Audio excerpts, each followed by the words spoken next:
રાજકોટના જામકંડોરણામાં ઉનાળામાં ચોમાસું અત્યારે બેસી ગયું હોય તેવું લાગે છે। તાલુકાના ઘણા જ ગામડાઓમાં વરસાદી માહોલ જામ્યો છે। જામકંડોરણા પંથકમાં ભારે પવન સાથે વરસાદ, ચરેલ, ખજુરડા, બાલાપર જેવા ગામોમાં કમોસમી વરસાદ વરસી રહ્યો છે। આ કમોસમી વરસાદને કારણે પાકને નુકસાન જવાની ભીતિ પણ સેવાઈ રહી છે। તો રાજકોટના જામકંડોરણામાં ઉનાળામાં ચોમાસા જેવો માહોલ સર્જાયો છે। ભર ઉનાળે કમોસમી વરસાદે દસ્તક આપી છે। તાલુકાના ઘણા જ જે ગામડાઓ છે, ઘણા ગ્રામ્ય પંથકોમાં અત્યારે વરસાદ વરસી રહ્યો છે। કમોસમી વરસાદની સાથે પવન પણ જોવા મળી રહ્યો છે। પવન પણ ફૂંકાતો હોય તેવું અત્યારે લાગી રહ્યું છે।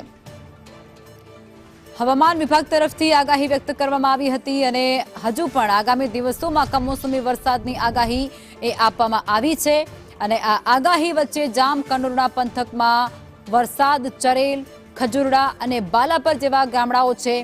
ત્યારબાદ શહેરી પંથકોમાં પણ કમોસમી વરસાદ જોવા મળી રહ્યો છે।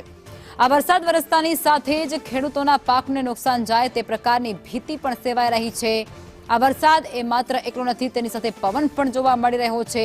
પવન ફૂંકાવાનો પણ અનુમાન એ હવામાન વિભાગ તરફથી વ્યક્ત કરવામાં આવ્યો હતો। 40 થી 45 કિલોમીટર પ્રતિ કલાકની ઝડપે પવન ફૂંકાઈ શકે છે અને તેના અણસાર અત્યારે જામકંડોરણામાં જોવા મળી છે। ત્યાં પણ કમોસમી વરસાદ એ પવન સાથે વરસ્યો છે। તાલુકાના ઘણા ગામડાઓ જેની અંદર કમોસમી વરસાદે દસ્તક આપી છે। જામકંડોરણામાં અત્યારે ભર ઉનાળે જે ઉકળાટ અને અસહ્ય ગરમી પડતી હતી તે બધા વચ્ચે અત્યારે વાતાવરણ ઠંડુગાર થઈ ચૂક્યું છે, કારણ કે કમોસમી વરસાદ એ જામકંડોરણામાં દસ્તક આપી છે।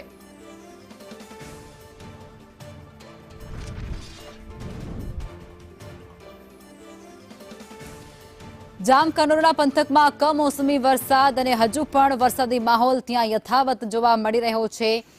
હવામાન વિભાગ તરફથી આગામી તારીખોની પણ આગાહી વ્યક્ત કરવામાં આવી છે અને તે અંતર્ગત રાજકોટના જામકંડોરણા પંથકમાં અત્યારે કમોસમી વરસાદે દસ્તક આપી છે અને એ તસવીરો પણ અત્યારે તમને અમે ટીવી સ્ક્રીન પર બતાવી રહ્યા છીએ કે ભર ઉનાળે અસહ્ય ગરમી પડતી હોય છે, ઉકળાટ થતો હોય છે અને આ બધા વચ્ચે આ વરસાદ એ વરસી રહ્યો છે। કમોસમી વરસાદની આગાહી સંવાદદાતા અલ્પેશ અમારી સાથે જોડાઈ ચૂક્યા છે। કમોસમી વરસાદને લઈને શું છે વિગતો?